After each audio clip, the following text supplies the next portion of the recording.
అందరు నిద్రపోతుంటే నువ్వు నిద్ర మానుకొని కూర్చున్నావు. ఆయనలో కృప మేలుకుంది. ఏమి నా కుమారుడా, బిడ్డలందరూ నిద్రపోతున్నా, నిద్రపోలేదేంది నువ్వు?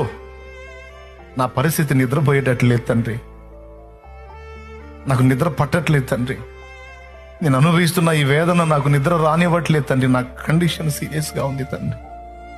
అవునా, బాధపడుకో, నేను సాయం చేస్తాలే నీకు.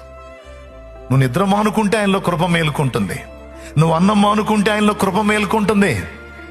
అందరూ తిన్నారుగమ్మా, నువ్వు ఎందుకు తినలేదు నా కుమారి? నాకు తినబుద్ధి కావట్లేదు తండ్రి. ఎందుకు? నా పరిస్థితి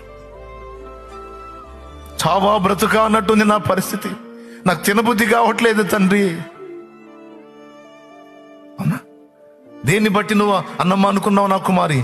నా కుమారుడా, ఇదిగో ఫలానా పరిస్థితి నన్ను కృంగదీస్తుంది తండ్రి. అవునా, సరేపో, దాన్ని తీసేస్తా.